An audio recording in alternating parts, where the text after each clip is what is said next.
Father said the Custodes were his most powerful guards, far surpassing even the Space Marines. If that were true, he wanted to see how strong these golden-armored warriors really were. Besides, Axis had used this weapon while hunting on Fenris. No prey could withstand a single shot from it. "Is this an energy weapon?" the Emperor asked. "Yes, Father. I found this gun on the spaceship," Leman Russ replied. "To test its power, we don't need the Custodes. Let's go to the firing range and try it on Xenos," the Emperor declared. Humanity's standard weapons were still laser rifles for the Imperial Army, while the Space Marines carried bolters, meltaguns, and plasma weapons. Close combat arsenals ranged from monomolecular knives and chainswords to power swords, axes, fists, and hammers. A new energy beam weapon would be a major addition to the Imperium's armory, and some of the demonstrations could be performed right on the training ground. They moved to the range. Two Custodes carried out a huge crate. Something inside roared. When the lid was opened, a 2.5-meter tall creature tumbled out, entirely black, with an insectoid humanoid exoskeleton. Axis pressed his combat power detector.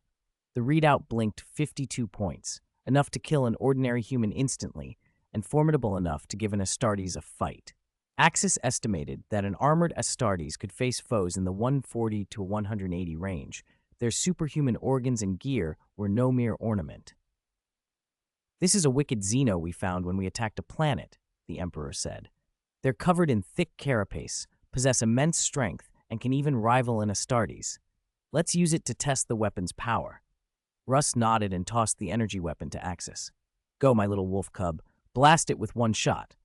Axis clipped the weapon to his arm, took aim at the Black Beetle Man, and the Custodes opened the cage.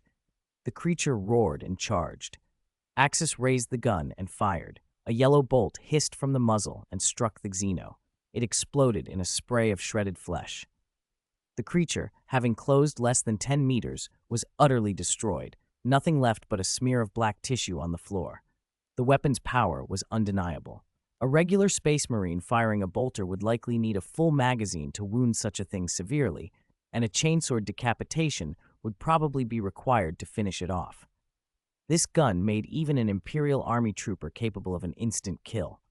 One shot was stronger than bolters, stronger than laser rifles, stronger than ordinary meltaguns and plasma weapons, the Mechanicus observer who was recording exclaimed. "Its rate of fire, can it fire in bursts? Does it use magazines? What powers it?" "Of course it can fire in bursts, and it has no magazine," Axis answered.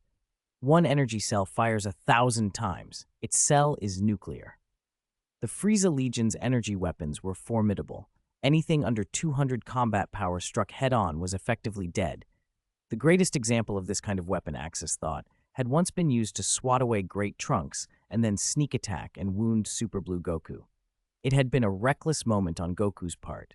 Test it again. Release 10 more of Xeno T-0311 and release 1 liter as well, the Emperor ordered.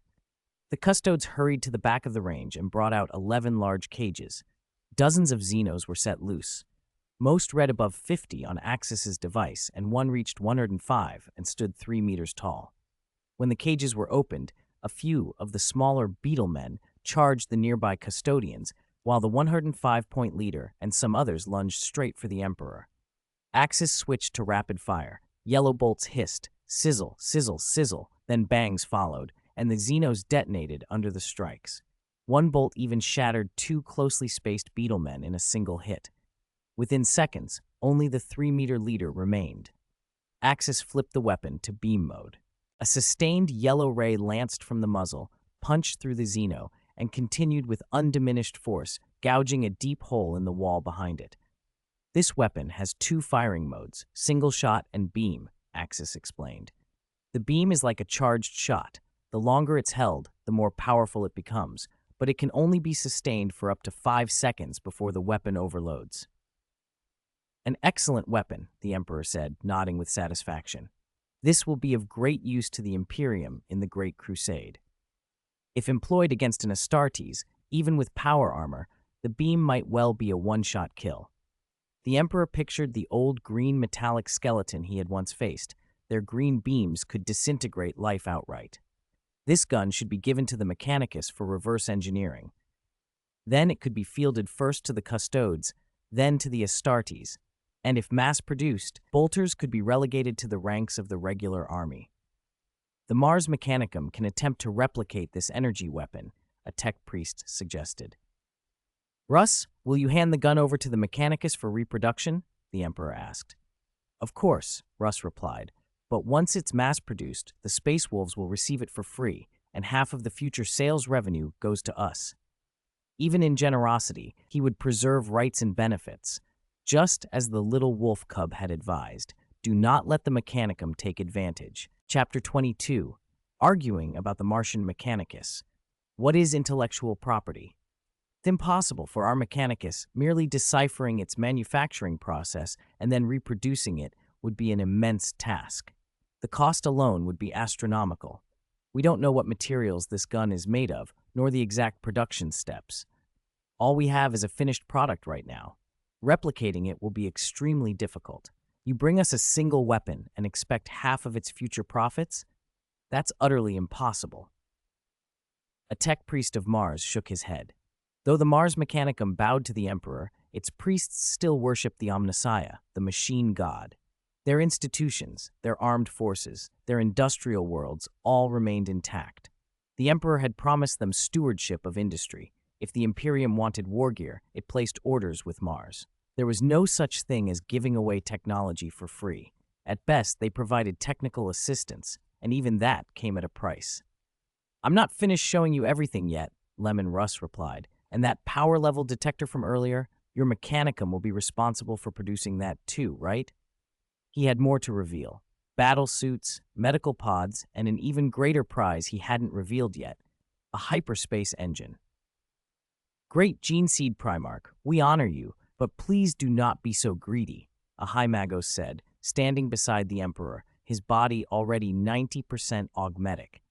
The value of this energy weapon is indeed immense, and since Leman Russ has dedicated it to the Imperium, he should be rewarded. Let Mars decipher the weapon. Once it can be mass-produced, we will establish a weapons foundry on the homeworld of the Space Wolves, and all Space Wolves shall be supplied free weapons. Additionally, the Mechanicum will forge a custom suit of Terminator power armor for my son, Leman Russ. The Emperor waved his hand and made his decision. The Mars Mechanicum was a difficult problem, but the Great Crusade had only just begun, and the knowledge of Mars was indispensable. He was prepared to compromise on some matters, even on the imperial truth regarding gods, for the moment. In the Mechanicum's eyes, he could be no more than an avatar of the Omnissiah. He would tolerate that fiction until the Imperium was secure. When the crusade was complete, he would address the Mechanicum's priesthood more directly. For now, securing Martian cooperation was vital. Later, his plan returned him to Holy Terra to excavate a system that could link to the ancient Eldar webway, a route by which humanity might finally escape the warp and reclaim its lost technological heights. Axis nudged Leman Russ. Even the Emperor was making concessions to Mars. To demand more would have been foolish. Getting a foundry on Fenris was a victory in itself. Leman Russ allowed himself a small, private satisfaction. He also knew there was more they did not yet have. King Vegeta's private safe, for example, should hold even more advanced weapons. The movie tale of Broly aiming a sniper that could fell beings of hundreds of thousands of power, even if it failed in that story, suggested those arms were no mere trinkets. A thermal weapon favored by a Scion would be formidable. That safe was not to be touched by any Magos of Mars. Russ, what else do you have? Show it all, the Emperor asked, eyes on the Primarch. The power detector had been a reconnaissance tool, useful but limited, unable to sense raw warp energies. The energy gun had surprised them. Now he was curious about the rest. Next, I'll show you what I'm wearing. Leman Russ shed his outer cloak and revealed the suit beneath. A combat protective suit. Extremely light, almost like a second skin, yet its defensive capability is astonishing. It has body thermoregulation, keeps you stable in extreme environments, and even offers protection from certain cosmic radiations.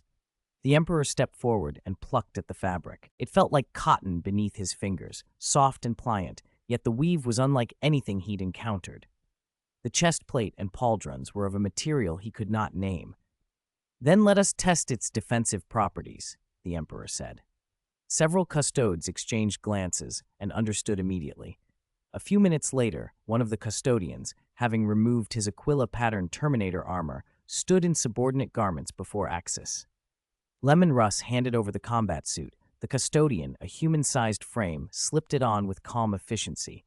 The suit fitted snugly but unobtrusively. He flexed, performing deep stretches in extreme positions with the ease of a trained body. "How does it feel?" the Emperor asked. "Great Emperor, it is most comfortable," the custodian reported. "Although it looks small, once donned it is hardly noticeable. It is exceedingly light." "Very well," the Emperor said, nodding.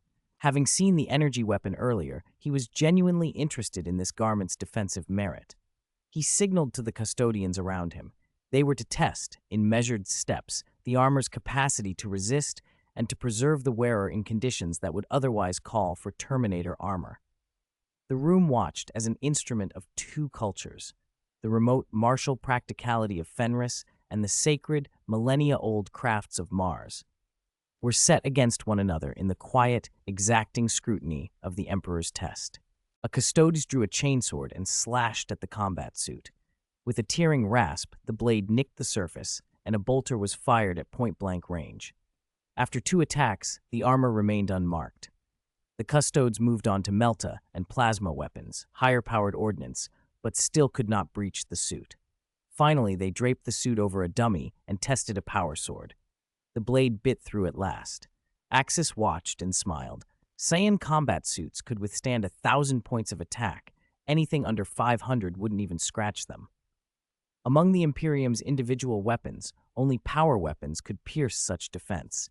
After all, they damaged molecular structure itself, a form of injury these suits could not negate. Power weapons were rare and precious in the Imperium.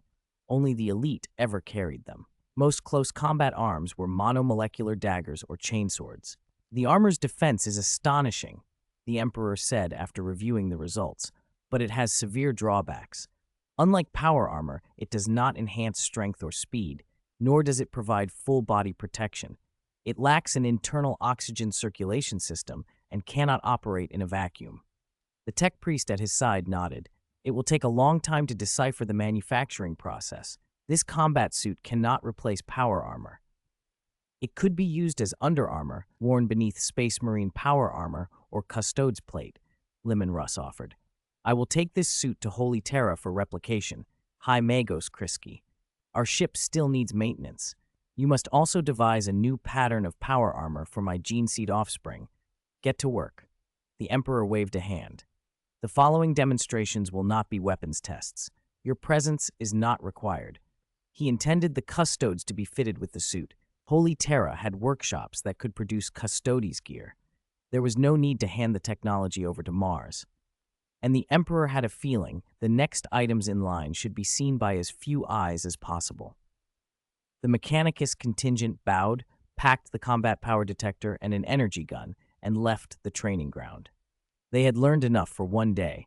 They were not particularly interested in suits that were not forged of metal and did not conform to the Omnissiah's rights.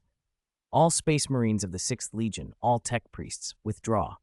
Only the custodes, Leman Russ and Axis, are to remain," the Emperor commanded again. Soon fewer than 10 people remained, the Emperor himself, 4 custodes, Leman Russ, and Axis. "Tell me, Russ, what is this vessel for?" the Emperor asked, approaching the eyeball-shaped craft and letting his hand rest on its hull. The material was harder than ceramite, perhaps approaching adamantium, an unknown alloy he had never seen. "Father, I was planning to show you last, and isn't there a special medical pod you wanted to see?" Russ replied. "A medical pod? Where is it?" The Emperor frowned. The little eyeball ship could not possibly contain a full medical chamber. Russ smiled and took a small capsule from his pocket. He tossed it to the ground. With a puff of smoke, the capsule unfurled into a huge medical pod, roughly 3.5 meters tall and 6 meters wide. "This is spatial technology," the Emperor said, intrigued. "Some kind of spatial compression and folding storage?" Russ grinned. "That's right. Take it if you like. It was meant for you. As long as someone isn't dead on the spot, the pod can repair them. It takes 24 hours. The Emperor considered that. If the pod could repair a living, wounded space marine or custodes in a day, surgical modifications and battlefield recovery would become far more reliable. Could those in dreadnoughts be repaired too? Can it regenerate lost limbs? He asked. Axis shook his head. No, it cannot.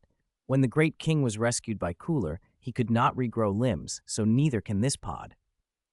Then its value is smaller, the Emperor conceded at first, then his expression shifted. Send it to Holy Terra. This spatial folding device is the true treasure.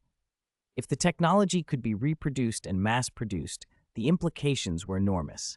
Logistics would be transformed. A single battle barge could carry the cargo of thousands of ships. Space Marines could carry far more ammunition and supplies. The possibilities were endless. Now tell me the special function of that small vessel, the Emperor said, turning back to the eyeball craft. He had assumed it an escape pod or landing boat, but with that level of spatial tech, it might be more. Father, Russ said, that little ship is a starship. Not an escape pod, it's capable of interstellar travel at faster-than-light speeds. Silence fell. The Emperor stepped beside Russ, looking down at him. What did you say? This small vessel can travel faster than light. Even the Emperor's voice carried a note of excitement. Faster-than-light travel. This was a revelation he had long dreamed of. Chapter 24, The Emperor's Surprise, a ship 1,000 times the speed of light. That's right, Father. This is the most precious gift I offer you, a ship capable of hyperspace travel, Russ said, looking at the Emperor with a hint of pride. The Emperor blinked. So he had this side as well. My son, I thought you would always be unflappable. His vision had not lied. The Emperor possessed an almost unexplainable fascination with hyperspace drives. A hyperspace engine? Where did you find it? Where did you get this ship, Russ? Judging by the comfort of that seat and its design, the pilot looks human. He began to inspect the small craft carefully. Could such a tiny vessel really travel through hyperspace? His gene seed Primarch would not lie to him. How did its engine work? What fuel did it use? Questions crowded him. I stumbled across an ancient craft on Fenris.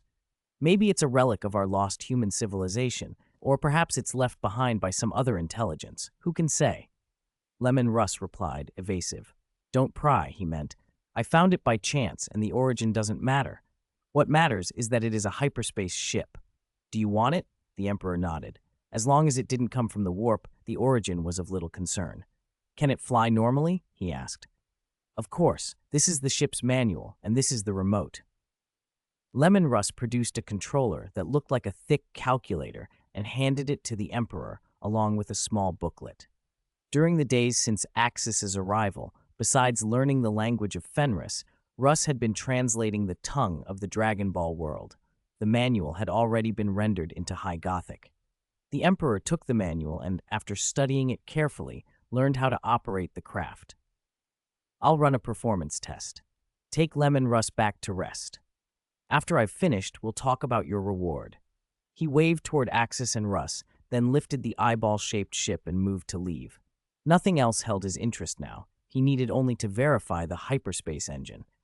2 custodians accompanied the Emperor. The other 2 custodes led Axis and Leman Russ to a chamber to rest. Back in the room, Axis frowned. Russ, do you think the Emperor will believe your story? Saying it's an ancient ship sounds like a stretch. Scion ships were standard equipment of the Frieza Legion, mass-produced and relatively new. The Emperor might notice it had been in use less than 10 years. Leman Russ laughed. Don't worry, little wolf cub. My father won't get hung up on provenance. If the ship can use a hyperspace engine, that's all that matters. Some things did not require scrutiny. If it benefited the Empire and humanity, that was enough. Axis nodded slowly. Indeed, the origin mattered less than the ship's value to the Emperor and to mankind. Get some rest, little wolf cub. I need to see my warriors. Russ patted Axis on the shoulder and left. He had many duties: his tribe, his Astartes offspring, the Space Wolves. On the deck of the Emperor's Dream, the Emperor, flanked by his most loyal custodes, boarded a small landing craft, moved away from the human fleet, and set course for the far side of Fenris. The capsule's hatch opened. The Emperor's form shifted, shrinking from over 4 meters to a muscular man of about 2 meters. He sat inside the spherical, eyeball-like ship and, following the manual's instructions, engaged the engine. The hyperspace drive kicked in. The craft shot forward in a blaze of red light and vanished from the system in an instant. The Emperor watched through the red canopy as light and shadow flickered outside. From the hyperspace perspective, motion seemed to slow, distances folding and stretching. In a little over 10 minutes, the little ship had cleared Fenris and reached a neighboring planet. In an hour, it was already at the gas giant on the edge of the system. At that pace, it would take only 7 or 8 hours to exit the entire star system.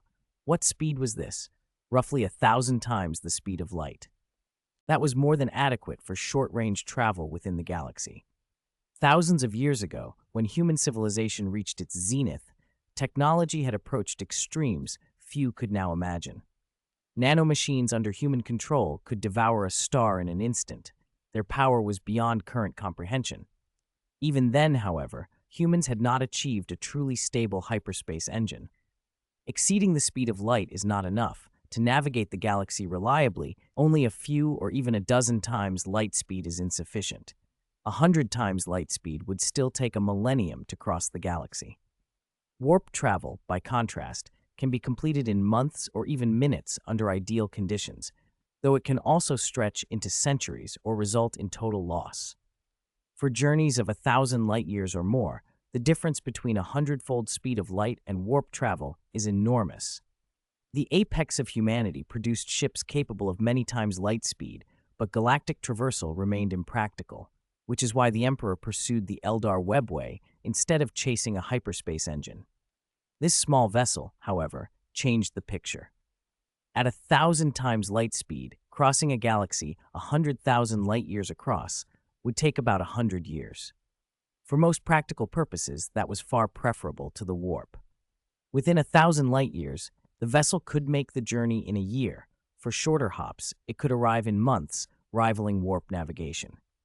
While it could not eliminate warp travel entirely, the availability of reliable, non-warp movement within 1,000 light-years would dramatically improve humanity's safety and quality of life. A voyage of 2,000 or 3,000 light-years would take only 2 or 3 years, a duration most humans could accept. Warp travel, however, is perilous. A single mistake can mean death, and yearly warp storms swallow countless ships. Countless Imperial battle barges and merchant vessels are lost forever in the warp, and yet humanity still plunges in without hesitation. Without it, leaving a single star system would take centuries. Colonizing the galaxy would be impossible. If not for its horrors, warp travel would be the most efficient means of traversing the stars. With the right guidance, even the edge of the galaxy could be reached in less than a year. To prepare for the Great Crusade, the Emperor mobilized the whole Sol system and built a colossal psychic lighthouse on Holy Terra, the Astronomicon. Its signal pierces the warp like a beacon, guiding Imperial vessels, and that is what made the Great Crusade possible. Relatively safe navigation. Now, holding a functioning hyperspace engine in his possession, the Emperor imagined the consequences. If he could decipher and replicate it and fit it to Imperial ships, the effect would be immense. Safe, efficient travel across 2,000 or 3,000 light-years would become routine. But everything has a cost. The first problem was the navigator houses. Short-range, safe, efficient jumps would eat into the navigator's livelihood and training pipeline. Navigators traditionally learned their craft by guiding shorter jumps before advancing to 10,000 light-year voyages. Long stays in the warp are exponentially more dangerous. Voyages of 10,000 light-years or more are harrowing. The hyperspace engine would monopolize routes within 1,000, 2,000, or 3,000 light-years, denying junior navigators the stepping stones they need. The result would be a generational gap in navigator skill, and with it, a catastrophic loss of long-range navigational capability for humanity. There was a second, even more political danger. If safe travel were limited to short ranges, entire regions would settle into stable, comfortable networks inside those radii. 1,000 light-year unit already encompasses dozens of systems. Within that distance, trade, communication, and exchange could thrive without the need for hazardous long jumps. Countless local blocks would form, small polities conducting their affairs within safe corridors, and they would have no incentive to undertake the risky voyages required to forge a single, unified galaxy. That fracturing was precisely contrary to the Emperor's aim. He sought a galactic empire, not an archipelago of thousand-light-year states. The Emperor sat in the eyeball-shaped ship and let these contradictions turn over in his mind. He reached a decision. The hyperspace engine would be researched and reproduced, but the original Webway project would continue, and both would be integral to his plans. For now, he would continue to use the navigator houses. They were still indispensable for long-range warp navigation, but once the Webway network was complete and hyperspace technology matured, their dominance would end. He had knelt and risen before making such surgical removals before. He had eliminated the Thunder Warriors when they had become inconvenient. He would be no less ruthless with any force that threatened humanity's unity, whether Xenos, Navigator dynasts, or even gene-forged legions of his own making. He had already shown he would not give Primarchs or Space Marines privileged power above the state. The High Lords of Terra were established without a single Primarch among them. The Webway plan itself was vast and difficult. To cover every world of the Empire and abandon the warp entirely would require a Webway portal at every star system, a monumental centuries-spanning task, whether by awakening ancient Eldar arches or constructing human gateways.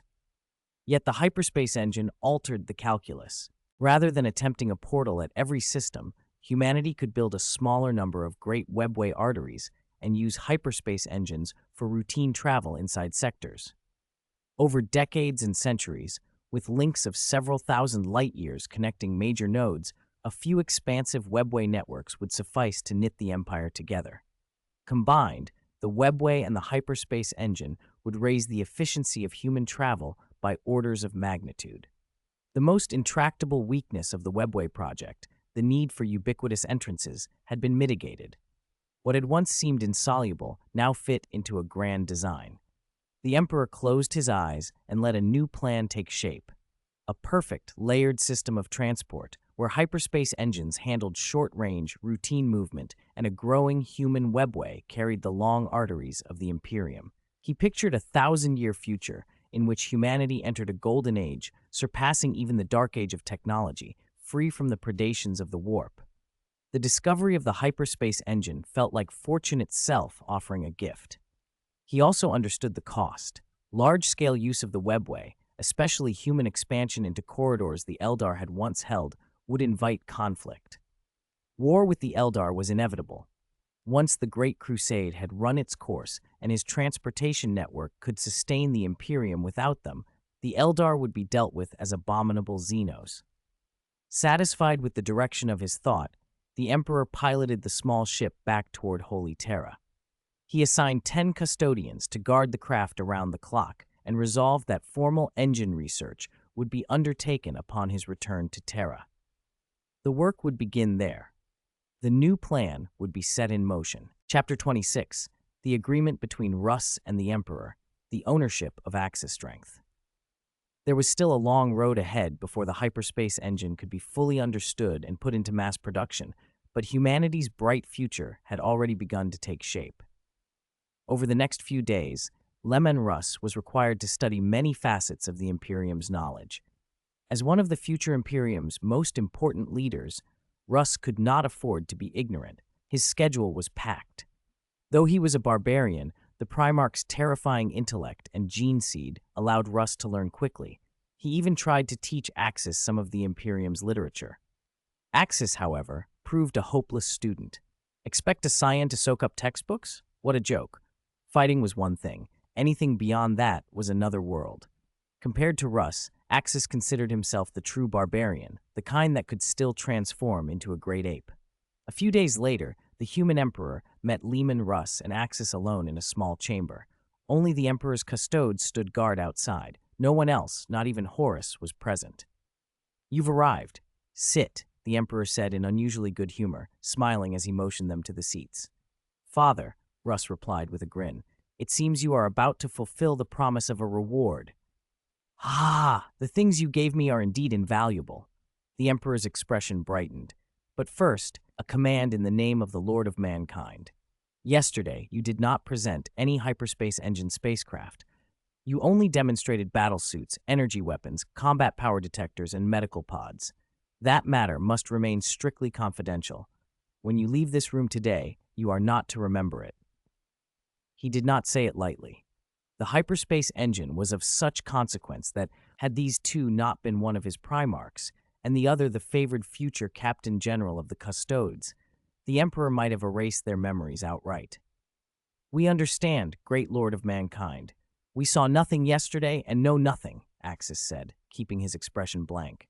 The Emperor's visible pleasure with the engine could not be missed. "The little wolf cub speaks rightly," Russ added.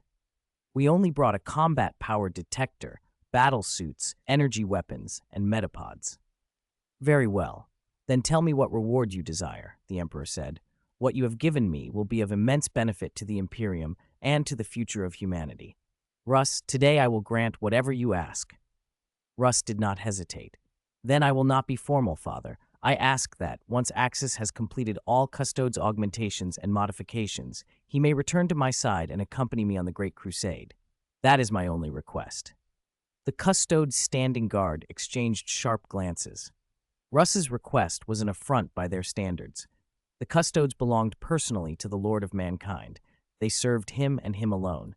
Their suit of armor, their weapons, even their names had been bestowed by the Emperor. For one of the Emperor's Custodes to be assigned to a Primarch risked a dangerous impression. Why would one Primarch have a Custodes attendant while others did not? Would people conclude the Emperor intended Russ as his successor? Even if the Emperor needed no successor, suspicion could take root. The Emperor regarded Russ gravely. "Have you thought this through, Russ? You ask that Axis accompany you. The future Captain General of the Custodes you favor cannot be taken lightly," the Emperor continued. "I must consider the implications."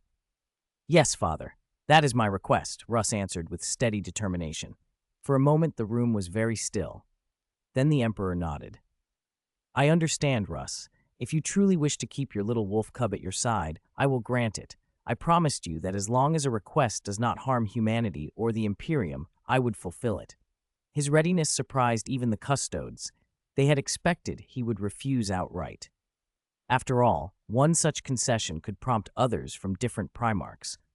Russ bowed his head briefly. "Thank you, Father. Axis and I are close. During the Great Crusade, I want him at my side, fighting for the Imperium and for you." "You need not thank me," the Emperor replied. "This is a promise kept, but there is a condition. I will allow Axis to accompany you during the Great Crusade, but when the Crusade ends, he must return to serve among the Custodes." "Father," Russ said, surprised but not displeased, "you value my wolf cub as well." "Yes, this child's potential is boundless. I have high hopes for him." The Emperor's voice was firm. Even without full modifications, Axis's combat potential promised to rival that of many Primarchs once he reached maturity. The Emperor had no intention of letting that go easily. Russ laughed and clapped his hands. "Agreed. After the Great Crusade, the little wolf cub will be grown and ready to leave the pack." "Good." The Emperor's face grew serious again. "Axis will return with me to Holy Terra for the Custodes' surgical augmentations. That process will be conducted in the Imperial Palace and overseen by the palace's bioalchemists and by me personally. The procedure requires a bespoke program of gene modification and will take no less than 25 years, perhaps longer. Only then will he be returned to your service." "Understood," Russ said simply. The Emperor turned to Axis. "Go say goodbye to your father, child. Tomorrow you will come to Holy Terra with me." Chapter 27. Comprehensively strengthen the Saiyan bloodline, seize the chance of super-transcendence, and say goodbye 25 years. A full quarter-century spent undergoing the Custodes modifications, and yet this was the shortest, fastest result anyone could imagine. If he had remained in the Dragon Ball world, Axis was confident that in 25 years he could have reached at least Super Saiyan 1, perhaps even Super Saiyan full power. Super Saiyan 2 might not have been entirely out of reach either. Axis's natural aptitude had never been exceptional. He was a low-class warrior by birth. He had started life with a power level of only 6. After only a few months in a cultivation pod, he'd been sent on a mission to a low-level planet. Relying on an adult soul's experience and the few tricks he'd picked up as a transmigrator, He'd managed to raise his power to over 150, complete the mission, and return to Vegeta.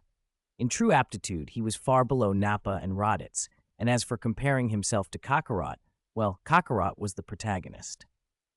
Once he'd come to the Warhammer universe, and without extreme stimuli or desperate enemies, Axis might have gone his whole life without breaking through the Super Saiyan barrier.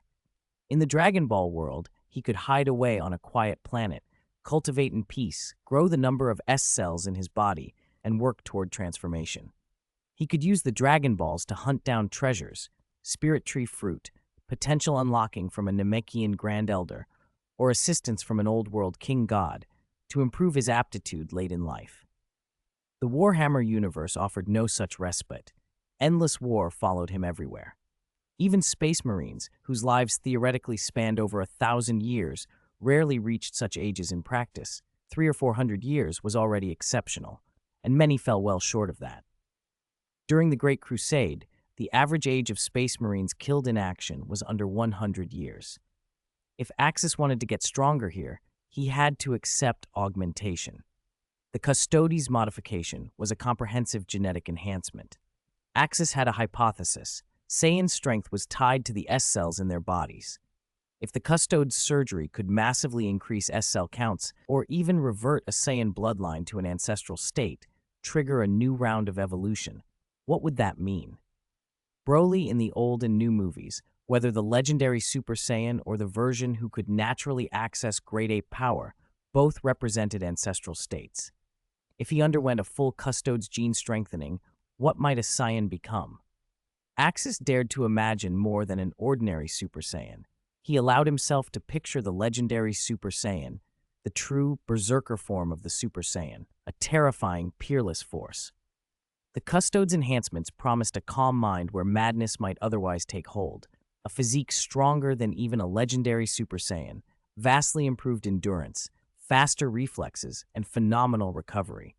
His height could reach 3 meters, stronger even than Broly in his old movie incarnation after transforming. And, perhaps most importantly, as a custodian, his lifespan would begin in the thousands of years rather than the mere hundreds typical to Saiyans. For Axis, the 25 years spent in modification suddenly felt worth every second. He bowed to the Emperor, then turned to leave with Leman Russ. Tomorrow he would part ways with the man who had been like an adoptive father. Back in the cabin, Axis and Leman Russ sat facing each other in a long silence. After a while, Russ broke it. "Work hard, kid. In 25 years, I'll be waiting for you in the Legion. You better have strength that surpasses mine by then." "Of course." Axis grinned. "Surpassing you won't be hard. I could take you down in a few years at most." "You arrogant brat," Russ said with a mock glare. "Have you forgotten how I handled you when you turned into a great ape? Didn't I tell you then that the weakness was the tail?" Axis shot back. "If it weren't for that, you'd have been ground into paste ages ago." "Humph.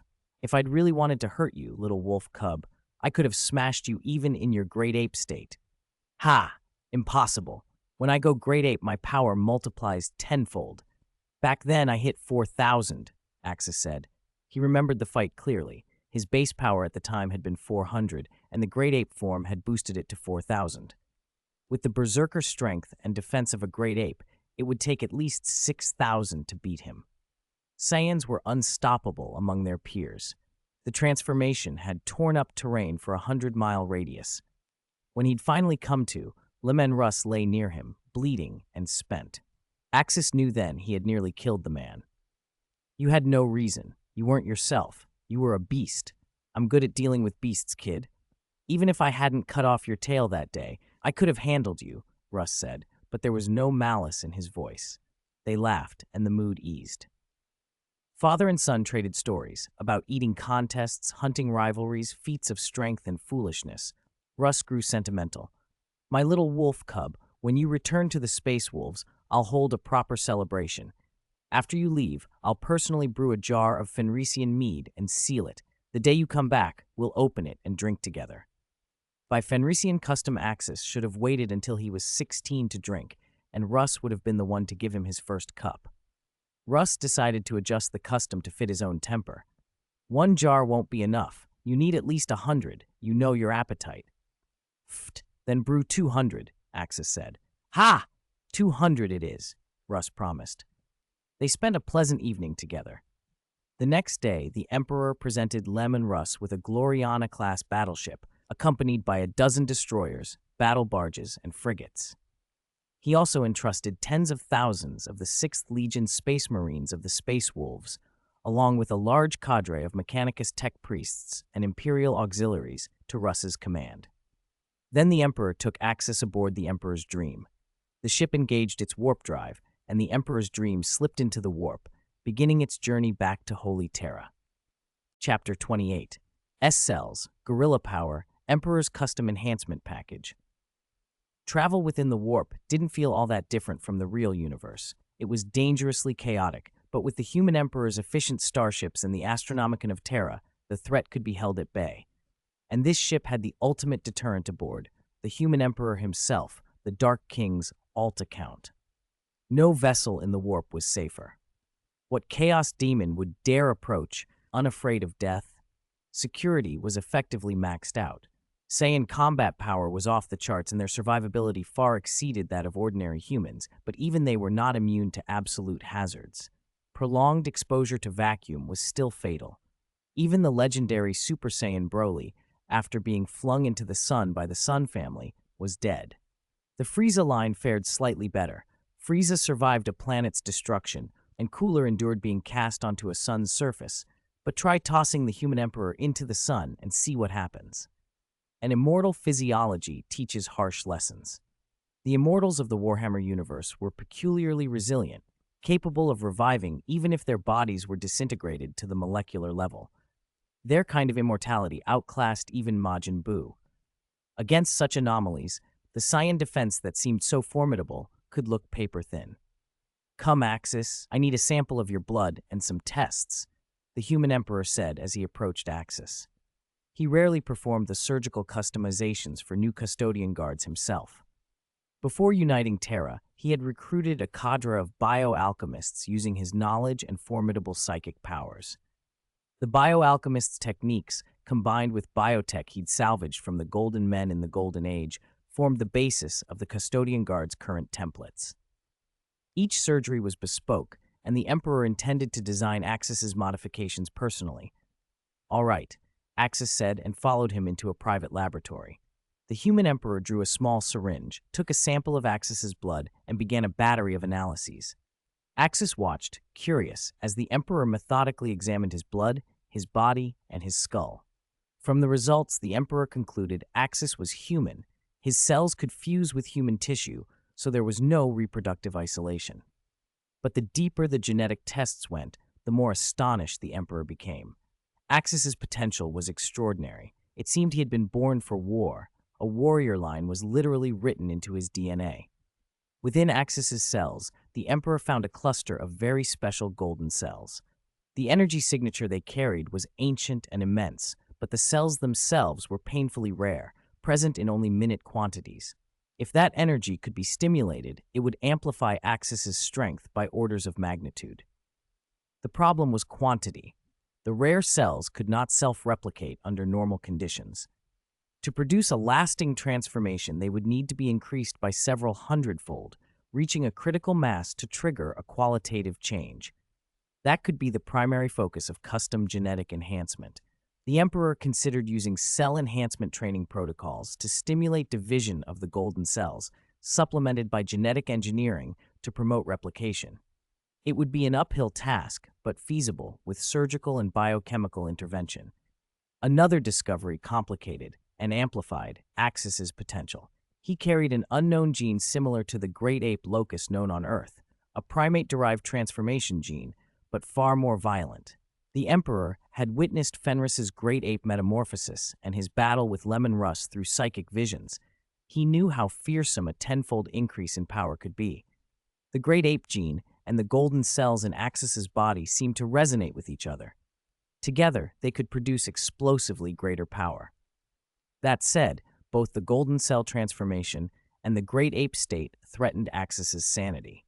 Both forms pushed the mind toward berserk rages and mindless bloodlust, so Axis's brain would have to be reinforced.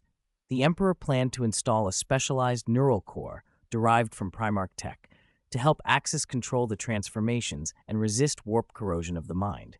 The Primarch cores provided both regulation and psychic shielding. Energy demand would be another major issue.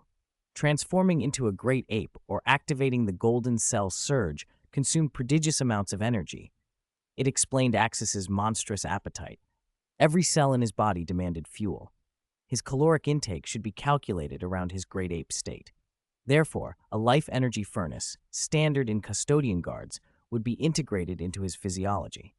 The furnace provided sustained power for months of combat, allowed rapid recovery after short rests, accelerated regeneration, and supplied abundant bioenergetic reserves. The Emperor also detected an unfamiliar white energy internal to Axis's cells. It wasn't classic psychic power, less flexible and versatile, but it behaved like a life force and was, crucially, safer. It did not open the mind as a conduit for warp entities.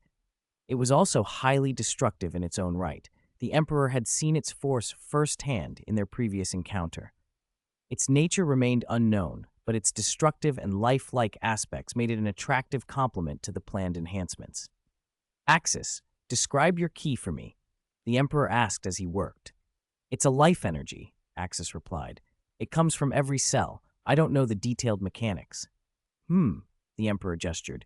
Show me again. Concentrate that energy in your palm so I can observe it.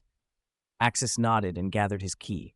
A sphere of white energy, about the size of an apple, formed and hovered in his open hand. The light within it was steady, not volatile like warp flux, but humming with potential. The Emperor watched closely. This was the raw material he could shape. Golden cells to amplify, a primate transformation to harness, a neural core to install, a life energy furnace to feed it all, and a white lifelike key that bridged power and safety. With careful customization, Axis could be forged into a custodian unlike any before, immensely strong, fiercely durable, and guided by an Emperor's design to keep his mind intact. Chapter 29, The Magical Power of Ki, the Emperor's Appraisal. The human Emperor held the small white orb of light before him, cradling it in his golden psychic power. Using his immense mental strength, he probed the energy within the sphere, and it was exactly as he had suspected. This white energy, besides a strong destructive potential, carried something else, a life force and an indefinable quality, an essence that could not easily be put into words. It felt like righteousness, like vitality, like cellular vigor, like a person's bearing, aura, and very spirit. This power called Ki seemed almost equal in potency to psychic power drawn from the warp. It was a sensation unique to Axis. Leman Russ had tried to take this Ki before. Axis had assisted him, but the result had been minimal. Axis, can you teach me how to refine this Ki? The Emperor asked. This energy was far more useful than ordinary psychic power when it came to augmenting the body. Psychic power was not truly one's own. It was drawn from the warp with the body and soul as an interface. If the body could not withstand it, psychic power could backlash, even being seized by chaos daemons, tearing a flesh portal through which warp entities could spill into the real universe. The reason the Emperor's own psychic power was so powerful, stable, and safe was a particular one. A terrifying entity, itself of the warp, slumbered within him. If there existed a power to rival psychic power that was inherently safer, he would welcome it gladly. Of course I'll teach you, but I can't promise you'll master it, Axis replied, and had the Emperor sit cross-legged while he carefully explained the method of circulating and refining Ki. As he had done with Leman Russ, Axis used his Ki to run through the Emperor's body so the Emperor could feel its nature more clearly. Unfortunately, even someone as formidable as the human Emperor, one of the most powerful beings in the universe, could not grasp Ki. No matter how the Emperor tried, even a tiny seed of Ki deposited inside him faded away like water without a source. What a pity. It seems this is a power unique to you, my child. Make good use of it, the Emperor said. I will, Axis replied. It seemed that only beings from the Dragon Ball world could comprehend Ki. That was the treasure Axis had brought with him when he transmigrated from the Dragon Ball world to the Warhammer universe. Ki was a life force power native to that world. Humans and other life forms here simply lacked the concept or receptivity for it. It was a power tied to a world, just as psychic power was tied to the warp. Saiyans could have offspring with humans, Axis thought. If he had a child, would that child possess ki? He suspected not. The power of ki likely had to be learned in the Dragon Ball world itself to be acquired. A half-Saiyan child born in this universe might inherit Saiyan physiology, but not Kai, because this realm contained no context for it. Likewise, cloning him from his blood here would probably fail to reproduce his Kai. At best, the result would be a savage body without ki, like the gene seed Primarchs the future Lord Grandmaster Fabius Bile would later clone. They bore the appearance and bodies of Primarchs, but lacked their warp essence. Axis, have you noticed that when your Kai is injected into someone else and circulated inside them, it enhances their physical constitution? The Emperor asked. When Axis had infused Kai into Leman Russ, Russ's constitution had improved considerably in a single year. That astonished the Emperor. Once a gene seed Primarch matured, barring the awakening of their warp essence, their bodies no longer grew. They could only refine skill and technique. Yet Axis's ki had caused Russ's physical condition to increase. As Axis's ki flowed through his own body, the Emperor could feel it nourishing his cells and subtly strengthening his constitution. The effect was slight, but it was real. So my ki can enhance others' physical constitution? Axis asked, surprised. Yes, ki can enhance physical constitution, albeit slowly, the Emperor confirmed. You used it on Russ. After the gene seed Primarchs reach adulthood, their bodies should be fixed, but Russ grew stronger after encountering your Kai. Axis considered this thoughtfully. Kai had many facets. Gods also possessed Kai. Could the Namekian's healing abilities be another application of it? The power was not merely destructive.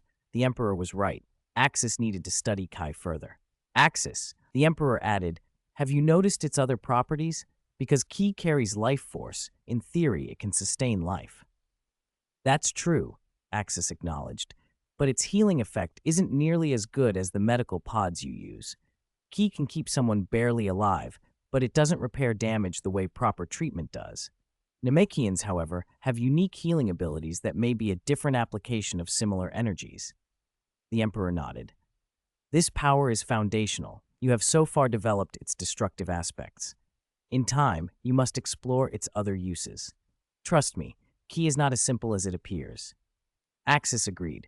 The lessons were clear. Ki could preserve life, could subtly improve the body, and in capable hands might yield far more applications than mere combat.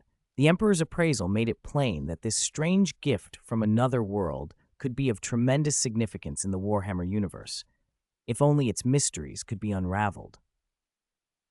Axis stared at the Emperor in shock. Did ki really have that function? Could it enhance a Primarch's physical attributes? Russ had actually gotten stronger because of him.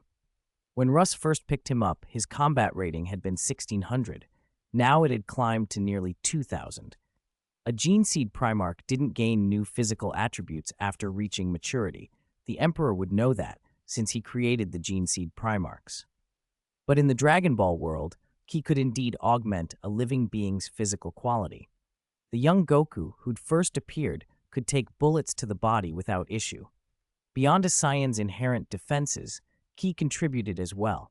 Living beings in that world couldn't absorb ki, but when ki flowed through them, it nourished their cells and body, indirectly improving their physicality. So was ki capable of continuously strengthening someone's physique? Or was there a limit? This power of yours is very remarkable. That's enough for today. When I have time next, I'll have someone else test with you. Custodian Caesar, take him to rest, the Emperor said. The custodians are named after historical figures. The data from today's tests was more than enough. Let the boy rest for the night. Even though time was meaningless in the warp, the ship still simulated gravity and day-night cycles.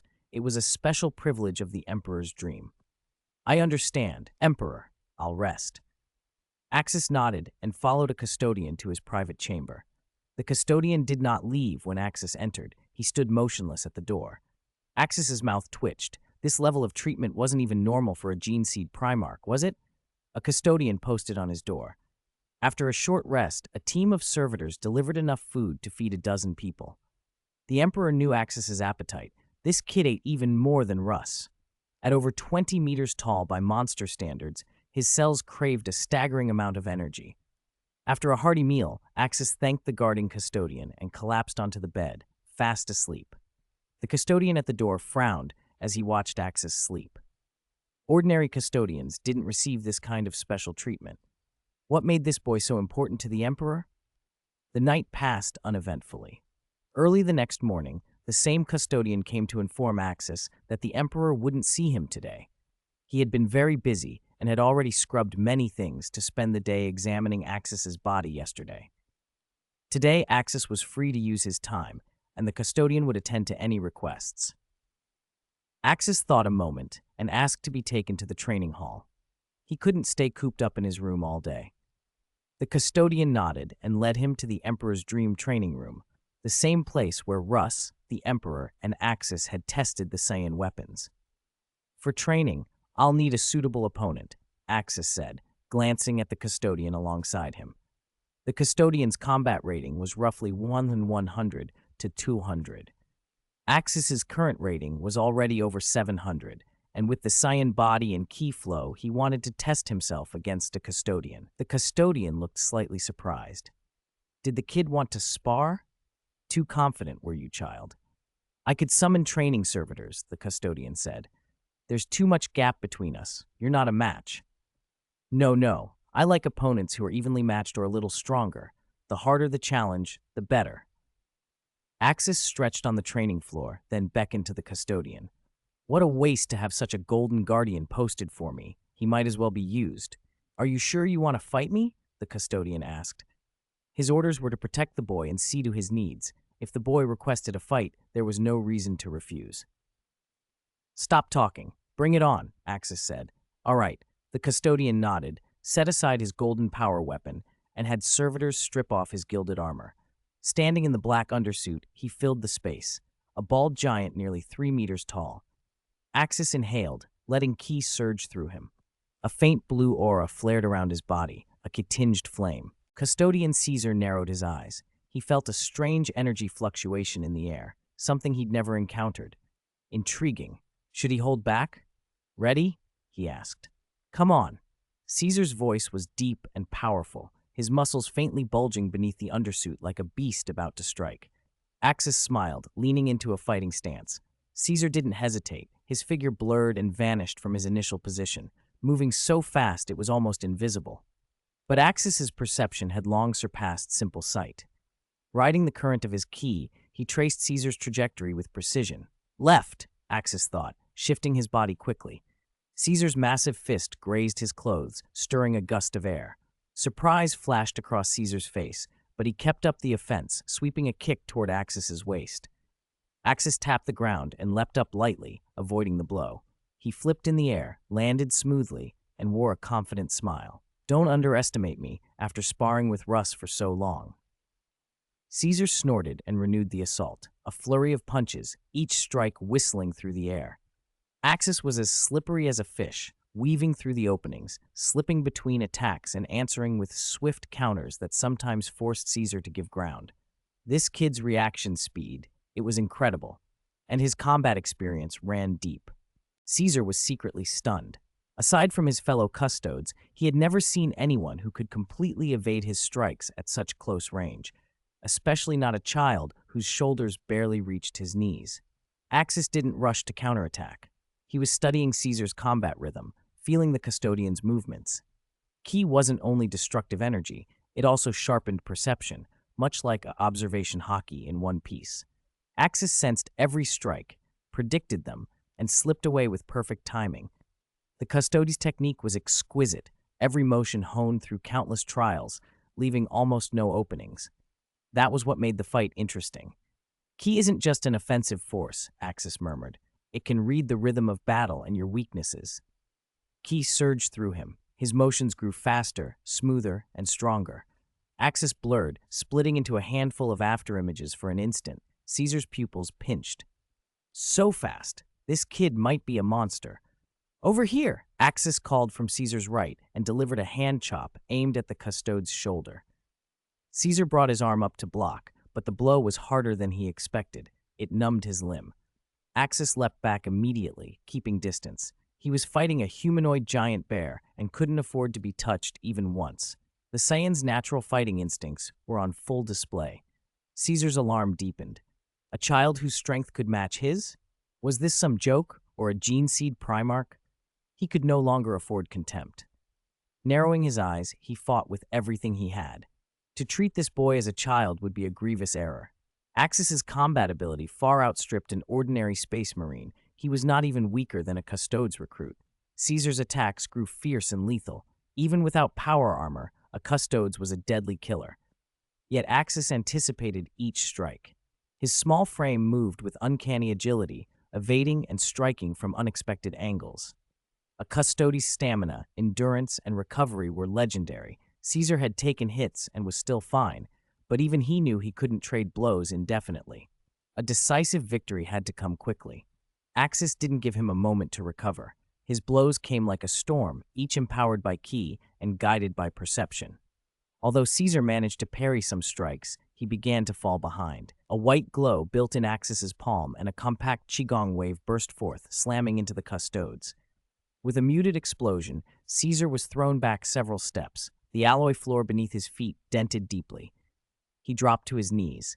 His chest plate lay shattered, revealing scorched muscle beneath. "You want to continue?" Axis asked, smiling down at him. Caesar inhaled, controlled his breath, and let a complex expression pass over his face. "Your strength exceeds my expectation, but this is not my limit, not the true power of a Custodes." It had been a spar. He hadn't donned power armor or taken up power weapons. With power armor, his reaction speed and strength would multiply many times over, not to mention the edge power weapons would give. Axis raised an eyebrow. "Oh, then show me." The thought of putting on power armor and crushing the boy burned in Caesar's chest. He had fought for centuries, across Terra's vaulting walls and the barbaric worlds at the galaxy's edges, seen countless powerful foes, yet Axis felt unlike any of them. It wasn't only raw strength, it was an almost prescient fighting intuition. Every dodge and counter seemed to anticipate his next move. That near-perfect rhythm left Caesar with a rare, unsettling sense of helplessness. His gaze dropped to the scorched palm where Axis's qigong had struck. Even that single blow had terrifying destructive potential. If Axis had gone all out, power armor might not have fully stopped him. Without it, he could have been killed. If I wore armor and used power weapons, perhaps I could control him, Caesar thought, but shook his head. Donning power armor to take on a child would be humiliating for a Custodes. He'd have to train double for the embarrassment later. "Let's go. Time for dinner." Caesar turned and left the training hall. "Your appetite is the Emperor's envy," his companion joked. "If we don't hurry, the servitors will be running in circles." "Ha, I worked up a sweat. I am hungry. We'll continue tomorrow." For the next 10 days, Caesar and Axis developed something like a rivalry. Each day, Caesar sought out the boy on the training grounds. Their encounters progressed from casual sparring into full, serious fights. Except for refusing to wear his power armor, the Custodes put nearly everything into these sessions. Axis's growth astounded him. The boy changed noticeably almost every day. From being evenly matched at first, Axis quickly became the superior fighter. He pounded the Custodes with relentless, joyous strikes. Bang, bang, bang, his little fists a blur. Having a Custodes as a sparring partner proved invaluable. The Golden Warrior was the perfect training dummy. In just over 10 days, Axis's combat rating climbed past 800. Without ki, he could still trade blows. With qigong waves, he made the Custodes look doomed. After one particularly brutal session, Caesar sat on the ground, uncharacteristically downcast. "Axis, I don't want to train tomorrow," he said, eyes unfocused. "This kid, what kind of monster is he?" The thought lingered as a baffled curiosity. Aren't Custodes famous for their hunger for combat? Aren't they the ones who thrive on daily bloody drills? Why was Caesar suddenly avoiding the fight he had always lived for? Chapter 32, Tenfold Gravity Training, Monster Axis. "I say, Caesar, haven't we been getting along pretty well? You've improved by sparring with me, haven't you?" Axis asked. "No, fighting you no longer helps me improve. If you want to train on your own," Custodian Caesar replied. How dare he say my combat skills had improved, Axis thought. Facing a child like this was completely restrictive. The The boy could fly and fire qigong waves from the air, and the custodian couldn't wear his power armor. His combat power was reduced by more than 10 times. Sparring with Axis offered no real challenge. He was nothing more than a one-sided training dummy. Why not call a colleague over? Axis suggested. There was still a gap of over 300 points in combat power between the custodes and the boy. How had Axis made this veteran so withdrawn? Perhaps the Saiyan combat genes were too strong, and Axis's ki made it impossible for the custodian to properly parry. Come on, man, you're a custodian.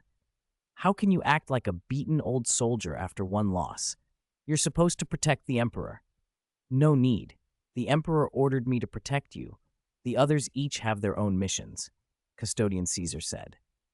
He wasn't going to bring in another custodian only to watch him be humbled too. Without his armor and holding back, he had already given his best.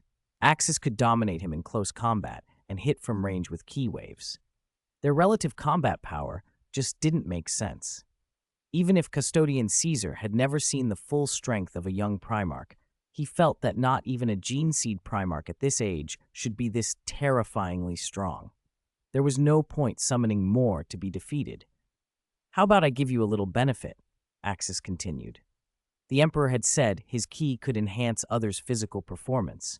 If it had worked on Russ, why not the Custodes? No, Caesar said firmly. A servitor helped him re-equip his golden armor, and he stood motionless beside Axis like a statue. No matter what the boy said, he remained indifferent. He would not spar again. Fine. Is there gravity adjustment equipment here? A chamber that can change gravity? I want to try 10 times gravity, Axis asked. Since this custodian wouldn't train with him, he'd work on gravity adaptation instead. Vegeta, the Saiyan homeworld, had 10 times Terra's gravity. That was a key reason Saiyans were so physically formidable. Axis wanted that training. Denied, Caesar replied, shaking his head. This was dangerous. Exposure to high gravity could be catastrophic for a human, especially a child. Even a gene seed Primarch wouldn't dare such a thing. Axis was about to undergo the Custodes modifications. This was no time for unnecessary risk. It's fine. It's part of my training, Axis said. 10 times gravity was nothing to a Saiyan born on such a world. You're about to undergo Custodes augmentation surgery. You shouldn't overexert your body. The operation isn't as simple as you think, Custodian Caesar warned.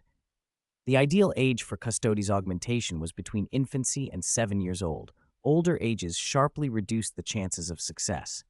Even among infants, fewer than 1 in 100 became true custodians. For children over 7, the odds fell almost to 0.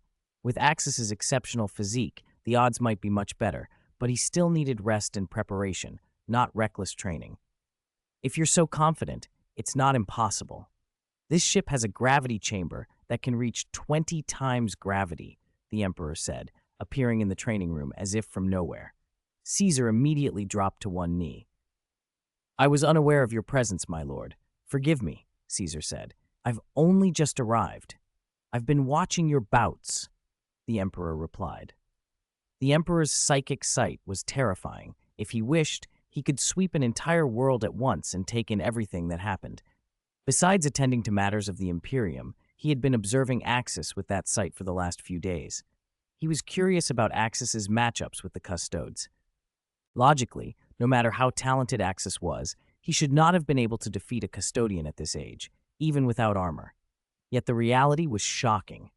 Axis's ki bolstered his strength and agility, sharpened his perception of attack trajectories, and let him anticipate strikes. He had beaten a custodian and continued to improve dramatically in just over 10 days. For that reason, the Emperor granted Axis's request to use the gravity chamber. Caesar nodded, led Axis to the training complex, opened the door to the gravity room, and ushered him inside. The maximum here is 20 times. Why not start with 2? Caesar suggested. No need. Set it to 10. Axis waved him off. To most, 10-fold gravity would be lethal. To a Saiyan, it was like home. Caesar's mouth twitched as he glanced at the Emperor, who gave him a small nod. Caesar engaged the chamber and cranked gravity to 10-fold. The room's lights dimmed. The pressure on every surface intensified as the gravity climbed to 10 times that of Holy Terra. Axis, however, moved as if nothing had changed. He stretched, jogged a slow lap, then bounced twice where he stood. There must be a fault with the gravity apparatus. I'll call a tech priest to inspect it, Custodian Caesar said.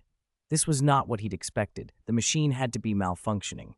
No, the chamber is functioning normally, the Emperor said. The gravity machine was functioning normally, or so Custodian Caesar told himself, though his thoughts were still scrambled. Then what was going on with the boy inside? He moved as if nothing was wrong, as if there weren't 10 times gravity crushing him, just like out in normal space. It was absurd. 10 times gravity meant every part of the body had to bear at least 10 times its usual weight. To give a simple example, a normal mortal weighing 60 kilograms would be under the equivalent of 600 kilograms of force. That wasn't the same as merely lifting 600 kilos. Every single cell in the body would be under 10 times stress, perpetually. Space Marines without gravity assist systems would struggle to move in a 10G field. Do not be deceived by their heavy power armor. To the Space Marines themselves, that armor feels like a second skin. It adds defense, strength, and speed, and the black carapace integrates with the wearer.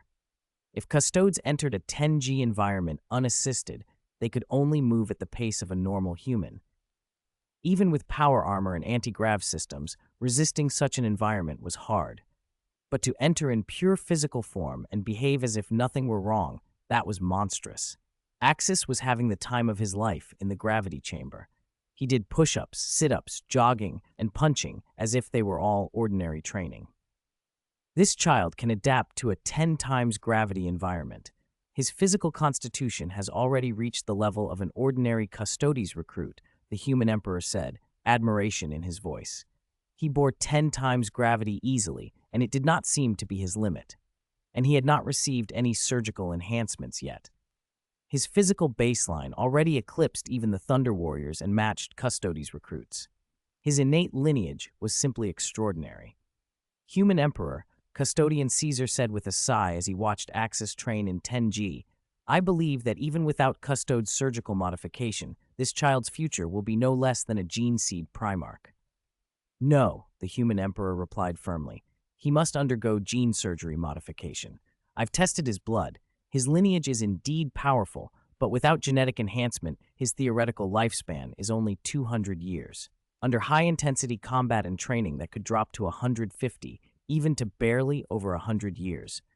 That lifespan is useless to the Imperium. Worse, a short life makes one more vulnerable to the temptations of chaos. Ascending to daemonhood to seize immortality is the greatest danger. We must extend his life.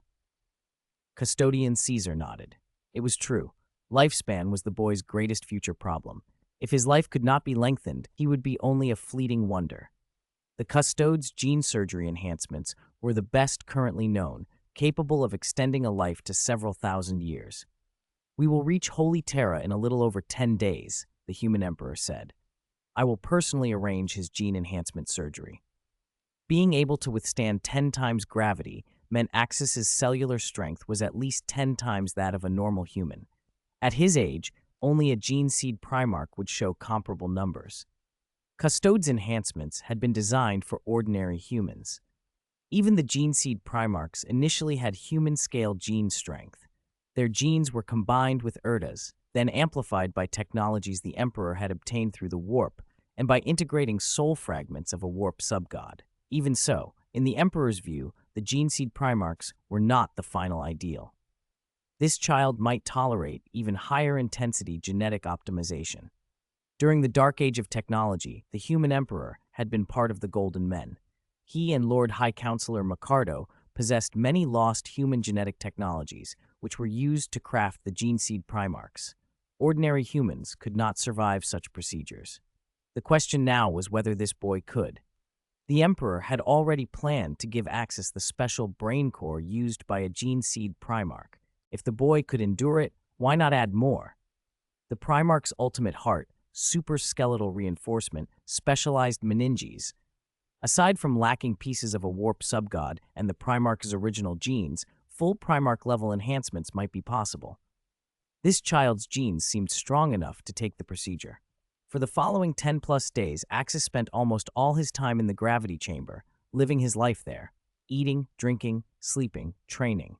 The human emperor visited once during that time, spoke some strange words, told Axis to rest for the next few days, and then left. To thank the custodes who trained with him, Axis used his key to perform a daily kind of baptism on Custodian Caesar. It was meant to make the old warrior more resilient. In half a month, the Chi enhancement raised Custodian Caesar's combat rating by several dozen points, from 1,120 to 1,160, a clear improvement. The human emperor observed and quietly recorded all the key data. Axis's own combat power climbed as well, up to around 900. 10G training was a blessing for a Saiyan. After a full month of warp travel, the Emperor's fleet finally arrived in the solar system and reached the true capital of the Imperium of Man, Holy Terra. This Terra, also called Earth, was unlike anything Axis had known. The human emperor brought him to the imperial palace on the Qinghai Tibet Plateau and introduced him to an old man carrying a staff. Naturally, the emperor's close friend and the second most powerful figure in the Imperium, Lord High Counselor Micardo. After exchanging pleasantries, Micardo studied Axis with a curious psychic glance, and through the emperor's mind link, asked quietly, "Is this the miraculous child you told me about?"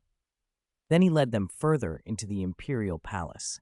While the emperor traveled through the warp, he used his formidable psychic power to confer remotely with Imperial Chancellor Malcador.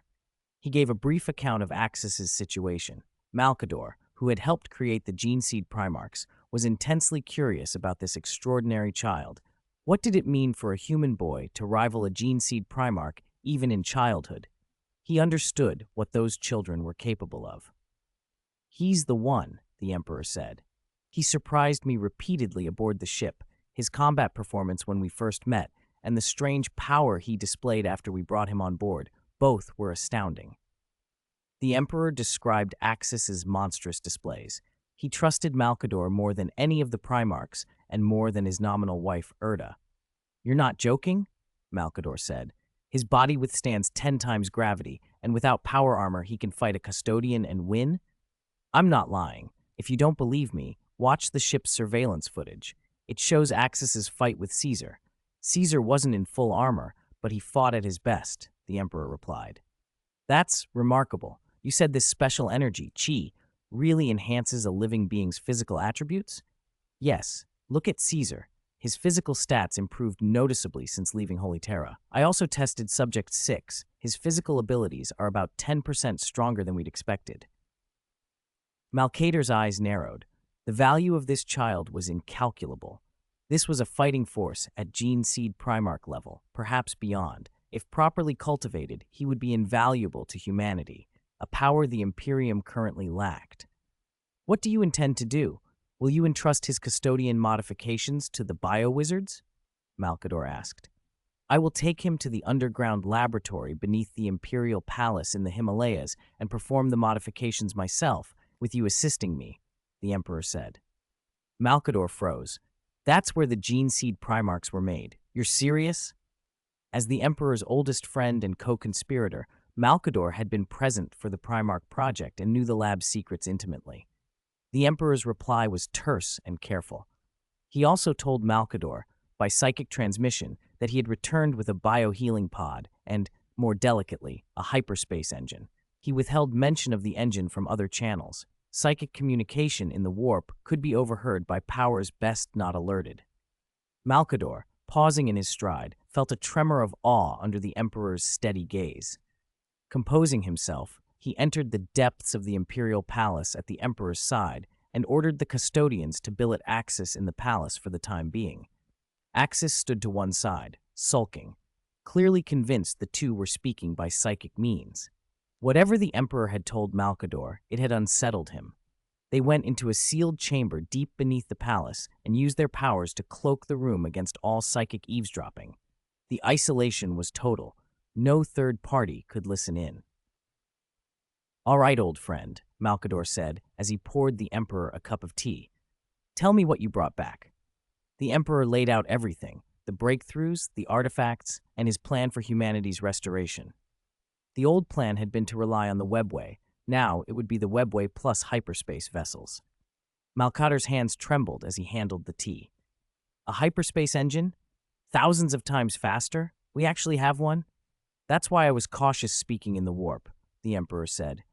Even mentioning Axis in detail could attract attention. I only told you he was special. I understand.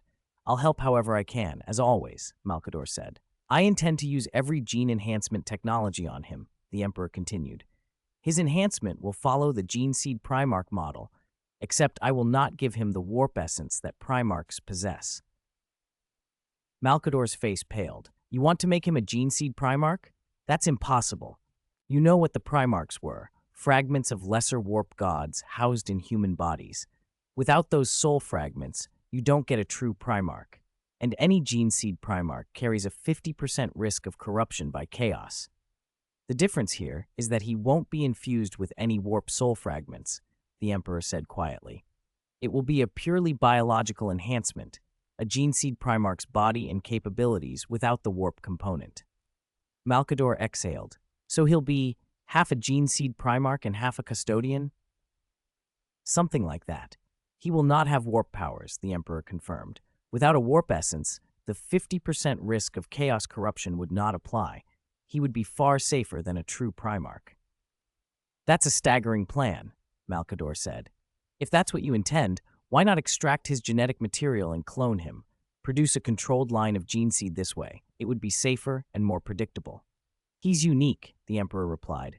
Chi, that energy, is his alone. It's not inherited through DNA. His descendants won't inherit Chi. There is no way to reproduce it by cloning his genes. He is one of a kind. During the month aboard the ship, the Emperor ran a series of small experiments and confirmed what he had long suspected. Axis's Chi energy could not be inherited through blood or acquired by later training. It could strengthen the body and, to a significant degree, resist the corrosive influence of warp energy. The Emperor found that Axis's Chi had a surprisingly strong resistance to the warp. In short, Axis was largely unaffected by the warp because his Chi pushed back against its chaotic power. Many scholars like to say the warp had no morality, that it was neither good nor evil, merely chaotic. The Emperor scoffed. The warp was evil. He was certain of it. Psychers who toyed with its power were playing with fire. Which of the demons and lesser gods born of the warp had ever been truly friendly to the real universe? If the warp were neutral, its influence on humans would not be so uniformly destructive. In reality, warp energy could grant enormous power while simultaneously corrupting and devouring those who touched it. Ordinary humans, unprotected by a Gellar field, could find their genes infected if they lingered in the warp too long. The Emperor had been searching for any means to resist that corrosion. Humanity's psychic potential was high, not as refined as the Eldars, but vast compared to most other species in the galaxy, and humanity could not simply abandon the warp. Even the Webway was part of that domain, an unusual region carved out by ancient forces. The Eldar claimed the Webway as their ancestors' gift, but they were only heirs. A far more ancient, powerful civilization had forged it. Archaeologists and historians had given that race a tentative name, the Old Ones. I think I understand your plan, Makardo said, eyes wide with a mixture of disbelief and dawning comprehension. You want this child to be able to fight chaos when he grows up. Others thought the Emperor driven by lust for power, a natural ruler, a born monarch, a god among men. Only Makardo truly understood that his old friend had never desired power for its own sake. If not for the desperate pleas of others in those dark days, the Emperor might have stayed hidden in history, content to play a quiet role and watch humankind unfold. It was only after the Iron Men rebellion and the warp storms nearly pushed humanity to extinction that he stepped forward. He had no choice but to act. His love for humanity outweighed everything else.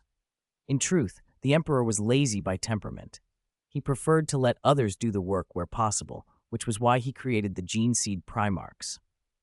Midway through the Great Crusade, he planned to return to Holy Terra and finish his research into the Webway, and he would choose a leader among the Primarchs to carry on the crusade. If Axis's Ki could generate resistance to the warp, the boy would be an ideal candidate to face chaos. The Gene Seed Primarchs were vulnerable. Their warp-tinged nature meant a 1 in 2 chance of corruption, but Axis would not share that weakness. I will not put the future of humanity on a single person, the Emperor said. Axis is only one option, a backup.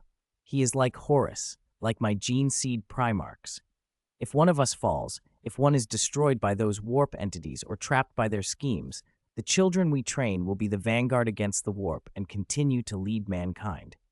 For the record, some critics claim the Emperor is too human. He was human long before he sat upon the Golden Throne. Only after did a small measure of divinity take shape around him. If his humanity had not been strong, he would have long ago risen fully and become the Black King. It is his love for humanity that has kept him here, chained to the throne as the Corpse Emperor. "All right," Micardo said. "There is much to do, but the Great Crusade cannot go on without you." "If I am absent, do you not still have me?" the Emperor replied. "Aside from some key battles and locating the Gene Seed Primarchs, I will remain on Terra and complete this child's modifications with you." With more of the Primarchs returning, less critical campaigns could be left to them. Only the greatest battles would require the Emperor's presence. Micardo nodded in agreement. Over the next several days, the Emperor taught Axis what he could and had the boy repeatedly condense his chi for testing against Imperial psychic measurements. Finally, the day came for Axis's modification. "Today you begin your enhancements," the Emperor told him.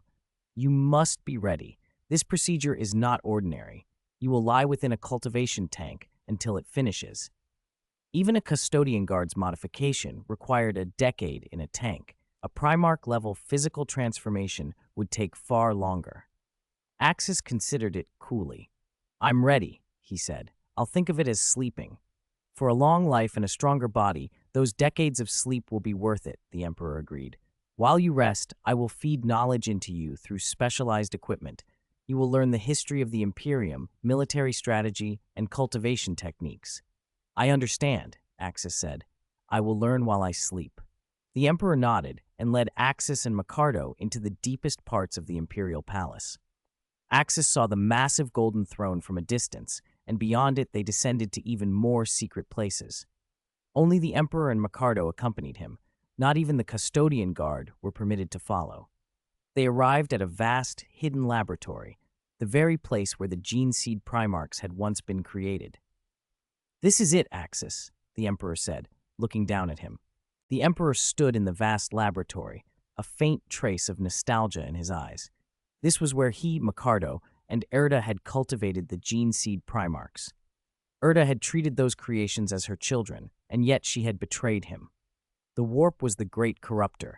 It could reach anyone, son, wife, father, mother, tempting them with its daemons. That was the grim truth that even the Gene Seed Primarchs did not know, the existence of the warp's chaos gods.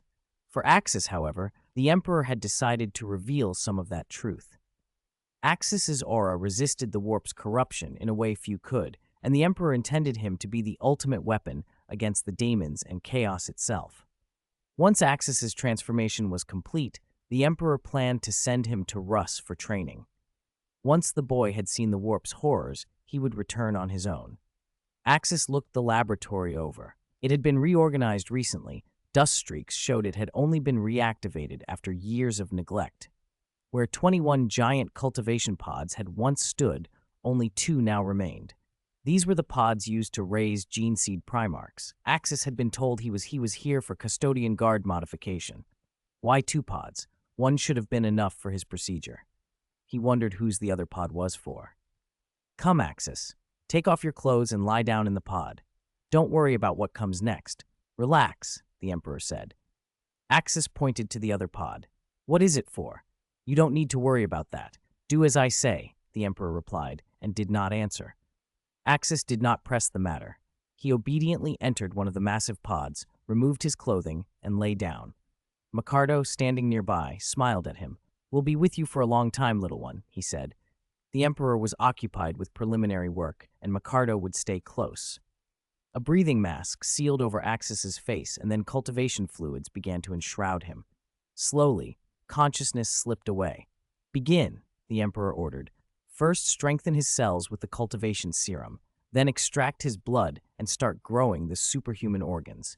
Micardo assisted, and machinery hummed through the long sequence of gene enhancement. When the external procedures were underway, Micardo took a seat, donned a virtual helmet, and linked his mind to Axis's sleeping consciousness. In the digital space, a virtual Micardo appeared before the boy. "Hello, little one," Mikado said. "For a very long time I will be your teacher. I will teach you the knowledge of the Imperium, astronomy, geography, mathematics, physics, music, painting, everything." "As well as combat?" Axis asked faintly. "Of course." Mikardo's voice was gentle but firm. "Martial skill alone makes a brute. Learning gives you inner wealth, spiritual resilience, which makes you better able to resist chaos. The Emperor's custodian guard are not only warriors, they are masters of many disciplines, tacticians and artists both." Mikardo smiled and snapped his fingers. A torrent of information began to pour into Axis's mind. Rivers of languages, histories, sciences, art. Axis's prodigious brain rebelled. A burning, focused pain seared through it, and his body in the real pod twitched twice, as if the skull itself might split. The virtual lesson method was blunt and efficient. Mikardo would seed knowledge directly into Axis's neural pathways, then summarize and explain what had been uploaded. Progress would be swift. "You will learn tens of thousands of years of human knowledge in mere decades," Mikardo said in the virtual world. "This learning will be the most valuable thing you possess. One day, you will understand why I work as I do." The training schedule that followed was relentless and precise. Year 1, Languages and Scripts. Axis acquired the major tongues of human history and the written scripts of countless civilizations. Year 2, Human History. He absorbed the sweep of humanity's past from the first millennia through the 30th millennium. Year 3, Great Events and Wars.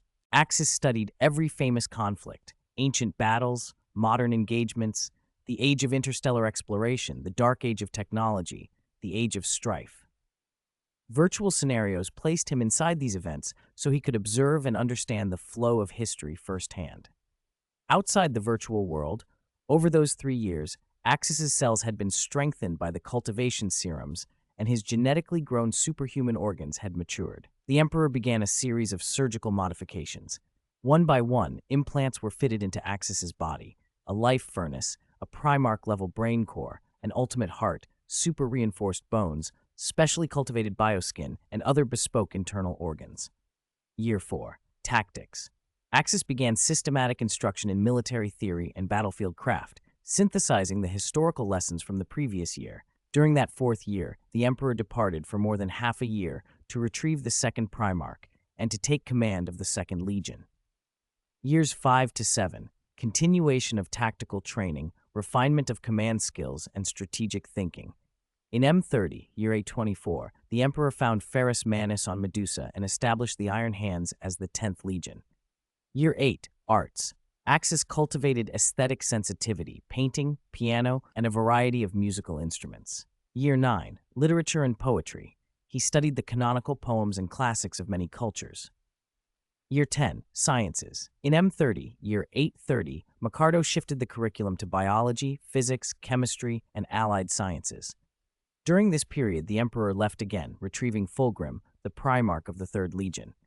Throughout the decade, Mikardo remained Axis's constant instructor and guide, pouring the breadth of human knowledge into the boy's mind, while the Emperor oversaw the physical transformation that would make Axis both a weapon and a guardian.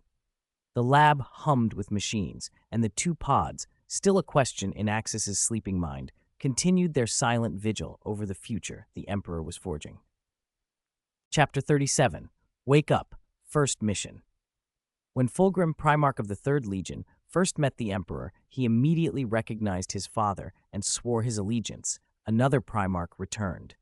After rejoining his legion, he gave a grand, deeply moving speech before the Emperor and all the legionaries. The Emperor was visibly moved. He declared the 3rd Legion the Emperor's children and spoke of Fulgrim with unusual warmth. He told Prime Minister Mikardo, "Mikardo, do you know, I saw the perfect light of humanity in that child. He is extraordinarily beautiful in appearance, and his words and deeds are noble and graceful. He is simply a perfect exemplar. I hope he will shine for humanity and fight for mankind, as you wish." Mikardo only smiled. He hadn't met the Primarch himself and could not judge. The Emperor continued, "He will. That child's speech moved even me. By the way, how are Axis's recent modifications and studies progressing?" "Very well," Mikardo replied, looking across the chamber at Axis, who lay within his cultivation pod. The subject inside stood a little over 2 meters tall, face stern. His endurance is exceptional. At his request, I've increased the internal pressure of his pod to 10 times that of Holy Terra. He seems to develop better in a 10 times gravity environment. The Emperor frowned, studying Axis. They had been cultivating him for 10 years. Logically, he should have grown to over 3 meters by now, the Emperor said. Even an ordinary custodian would be 2.5 meters after a decade. Axis has undergone Primarch modification. He ought to be at least 3 meters. Why is he only 2? Micardo thought the discrepancy odd as well. He told me something I found strange. His people stop changing once they reach adulthood. Their appearance, build, even bodily functions remain fixed unless they reach old age. Not even their hairstyle alters. The Emperor nodded. A truly strange minority race then.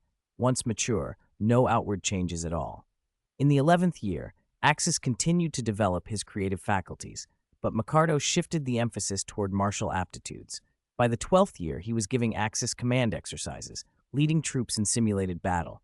At first, Axis's forces matched their opponents in numbers, equipment, and training, human foes. When Axis mastered those encounters, Micardo set up more demanding scenarios: inferior terrain, poor intelligence, or being outnumbered. Axis learned to win from disadvantage. That same year, the Emperor left Holy Terra again, traveling to Nocturne, where he found Vulcan, Primarch of the 18th Legion. Vulcan was nearly 4.5 meters tall, massive, and powerfully built. The two competed in a hunt. At one point, the Emperor sacrificed his own quarry into a river of lava to save Vulcan. He lost the contest, but the gesture moved the Primarch, who returned to name his legion the Salamanders after that hunt. In the 13th year, Axis received advanced tactical training, decapitation strikes, stealth assassination, and small unit tactics. In the 14th year, Micardo taught him starship piloting, the duties of a ship's captain, and how to work with navigators in dangerous space and through the warp. By the 15th year, Axis was a competent Imperial Navy captain in simulations. Micardo then set him to command a battleship in mock space engagements. Also in that year, the Emperor journeyed to the ice world Invictus, where he found Rogel Dorn, Primarch of the 7th Legion. Dorn accepted command of the Imperial Fists and presented the Emperor with a recovered Dark Age of Technology warship, the Phalanx. During the 16th through 18th years, Axis ran continual simulations of space warfare, boarding actions, close-quarters combat, and assault operations. In that interval, the Emperor went to Macragge and found Robout Guilliman, Primarch of the 13th Legion. The Ultramarines were named, and the recovery of the Ultramar 500 worlds, a highly developed industrial region, massively increased the Imperium's manufacturing power. The Great Crusade accelerated. By the 19th year, Axis had completed all of Micardo's academic assignments 2 years ahead of schedule and had become an almost all-around master. From then on, thanks to an extraordinarily fast intellect, his learning pace was terrifying. His bodily modifications entered their final stages. In the 20th and 21st years, Micardo began teaching Axis the bioalchemical techniques he had used to alter the custodes, the secret arts of living modification. By the 23rd year, Axis had absorbed nearly everything Micardo could teach, short only of the few things the old man had kept to himself. What remained was mostly practical experience. It was in that year, 842.M30, that the Imperium first encountered a new and terrible Xenos, the Zidon. The Zidon invaded the Imperial frontier with foul technology comparable to the Imperium's and a vicious, expansionist will.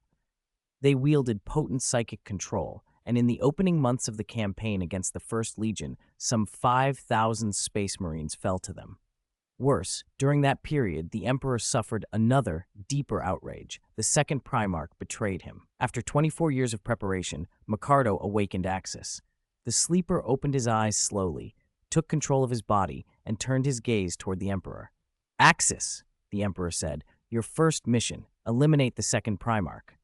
Chapter 38. I'm going to kill the second Primarch? Axis, are you serious? Axis stared at the Emperor in disbelief.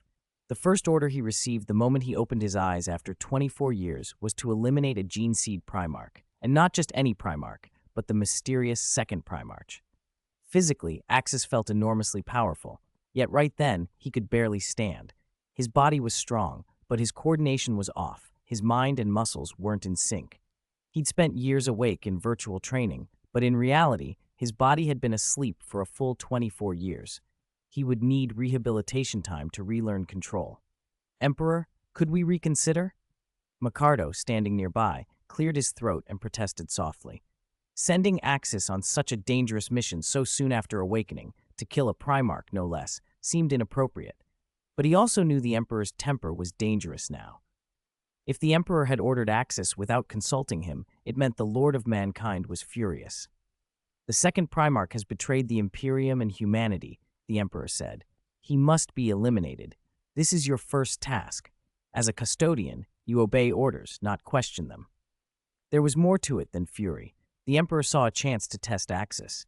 With the enhancements he'd given him, Axis's potential had risen dramatically. His lifespan approaching that of a gene-seed Primarch, his body augmented with superhuman organs, incredible durability, and lightning speed. Axis's combat power had increased at least 20-fold. With the chi he now wielded, killing a Primarch who had not yet awakened his warp essence should be straightforward. The Emperor expected little difficulty. Axis's surprise was sharp. In the original timeline, the disappearances of the 2nd and 11th Primarchs had been quietly blamed on that old wolf, the Wolf King. So the Emperor wasn't sending the Wolf King, Russ, after the 2nd Primarch. He was sending Axis himself. Since it is the Emperor's command, I will obey, Axis said. He had wanted to ask to rejoin the Wolf Guard. Russ had agreed that after Axis's transformation, he would return to his legion for the Great Crusade. Being tasked to eliminate the 2nd Primarch instead felt strange, but he didn't press it. The Emperor was in no mood for questions. All missions you undertake now will not be recorded. These are secret custodian operations, the Emperor added. Axis nodded. He understood. Emperor, Axis has only just awoken. He needs time to adapt to his body, Micardo argued. 1 month might be too short. The Emperor had already calculated. I'll give Axis 1 month to adapt. Warp travel to the target world will take 2 months from Holy Terra. There will be time aboard the vessel. He sounded cold and resolved. 3 months would be enough, he believed. Who will accompany me? Other custodians? Axis asked. No. The Emperor cut him off. You will travel on a specially assigned Imperial vessel, but you will be the only combatant. You will go alone to eliminate the 2nd Primarch, and all of his legion's gene-seed descendants must be purged. Axis looked at Micardo. The Emperor really valued him, he thought. Perhaps too highly. He had no real sense of his own strength yet, but if his power truly exceeded 10,000, the mission might be feasible. Whatever the 2nd Primarch had done, it must have been unforgivable. The order to purge the entire legion's gene seed was brutal. Micardo will brief you on the details. Be ready to depart in 1 month. With that, the Emperor left the laboratory without another word, not even a look back. Axis felt the chill of the Emperor's demeanor, unusually severe today. Teacher, the Emperor is different today, Axis said softly. He's in a foul mood, Micardo replied. The matter of the 2nd Primarch has struck him hard, Micardo explained. There was always a chance a Primarch would betray the Imperium. With 20 Primarchs, the math could be grim. The Emperor had prepared for betrayal, but he never expected the timing, and he certainly never expected the cause. It wasn't warp corruption this time. It was something else, the doings of alien races. Tell me about the 2nd Primarch. Why did he betray the Imperium? Axis asked. This begins with the Raiden, Micardo said. They possess psychic control abilities. They used them to dominate the 2nd Primarch, forcing him to obey. Many Space Marines were also subjugated. Then why not capture him alive and remove the control? Axis offered. If he's being controlled, shouldn't we be able to free him? It's not that simple, Micardo said, voice heavy. The Imperium has been at war with the Raiden for a year. Some human warriors who were controlled were rescued, but the effect proved worse than anything we know, more terrifying than the butcher's nails. Once the Raiden seize a will, escape is virtually impossible without death. If the 2nd Primarch were salvageable, the Emperor would not have ordered his elimination. Must all of his gene seed descendants be purged as well? Axis asked. He could follow orders, but he wasn't going to become a mindless executioner. He had plans to rejoin the Wolf Guard. He imagined them dealing death together, not asking him to be an independent hangman. Axis, some things are better left unknown to you, Micardo said with a tired sigh. Chapter 39. Test the strength of the body and pass on the power of Superbar. There were things Axis couldn't discuss with Micardo in detail. Gene Seed came from the body of a Gene Seed Primarch. On the surface, it seemed unrelated to the warp, but because the Primarch's essence was shaped by warp-like forces, the Gene Seed had strange, almost miraculous properties. Those implanted with it developed a natural bond with their Gene Father.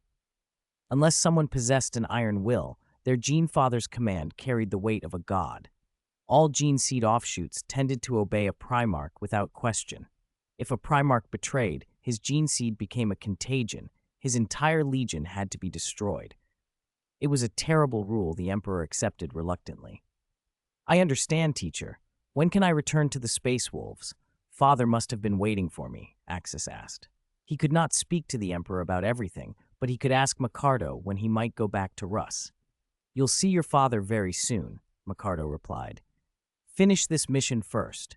Don't worry about anything else for now. Leman Russ had been assigned to the same mission. The Emperor's plan had been for Russ and the Space Wolves to strike the second Gene Seed Primarch and his legion.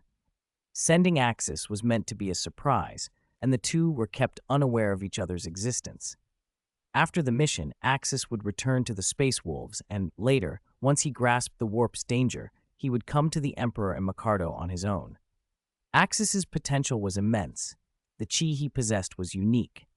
The spare cultivation pod beside Axis had been used in an attempt to clone him. A clone could not generate chi, but it could at least reach the level of a Custodes-grade warrior. The experiment had taught the Emperor a great deal about the importance of Axis's power.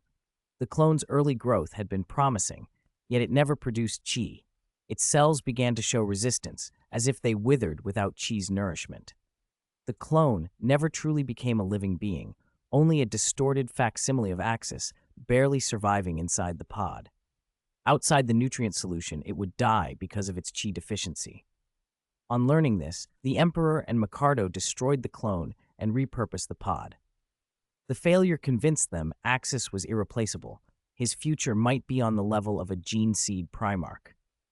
They worried about him and decided that simply telling the boy about the warp's horrors would not do. Instead, they chose to let him experience the evil spirits of the warp firsthand. I understand, teacher. I'll obey the Emperor's orders, Axis said. He set a modest first goal for himself: become a Super Saiyan. He already felt the power in his body. Over the next weeks, Axis went through a regimen of rehabilitation and training. After a day, he could walk normally. After 2 days, he could run and jump. In 10 days, he had mastered his current body. He could fly and release Qigong waves.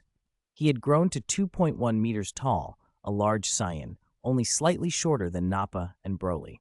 He felt a small regret that he wasn't over 3 meters, but also a secret satisfaction. Such height carried disadvantages, not least in finding a suitable partner. He did not intend to remain single for life like many Custodes and Primarchs. Teacher, how tough is my skin? Axis asked. After 10 days of training, he could feel how extraordinary his defenses were. I'm curious too.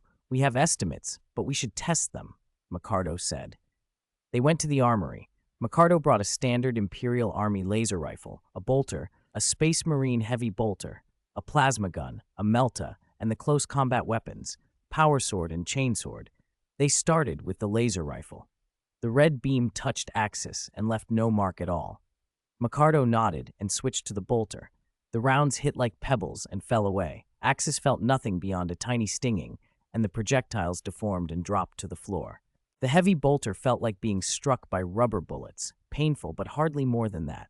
His skin did not bruise or swell. Next was the melta.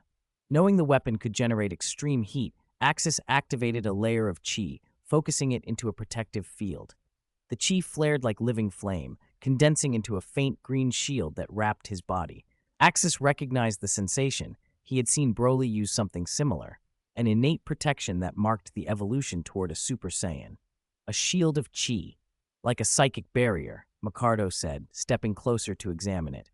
He reached out, and the moment his fingers touched the green field, an invisible force slammed him backward. He tasted the power, like being shoved aside by an unseen hand. At the same time, something else happened to Axis.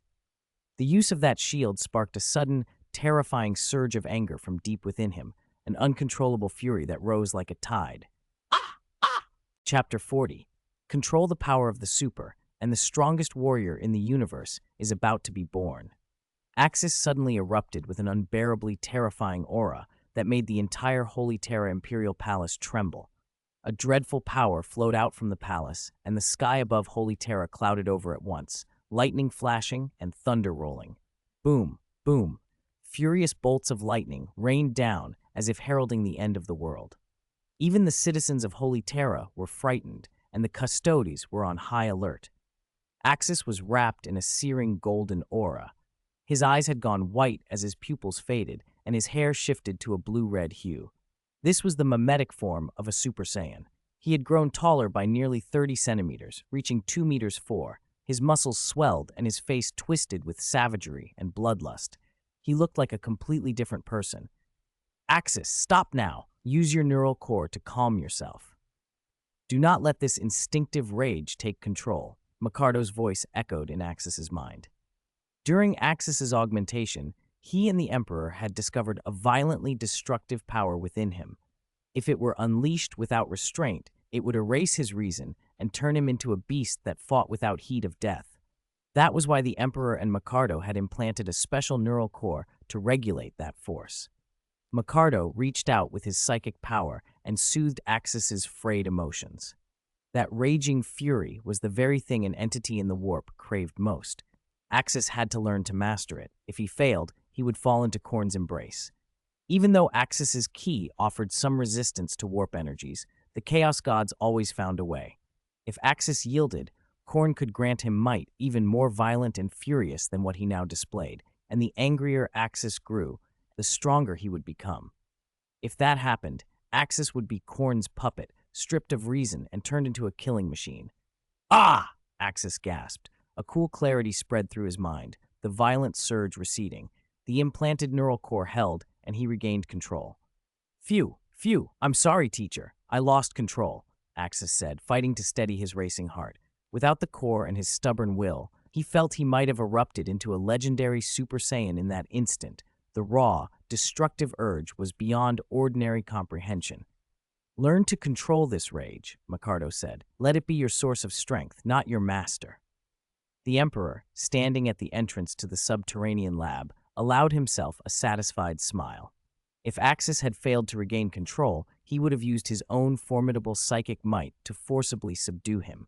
That rage, destructive compulsion, and murderous intent were Khorne's favorite things. In some ways, Axis already bore Khorne's favor. He was, by nature, one of the gods' most promising warriors. Today, however, Axis had shown restraint, and the Emperor was pleased.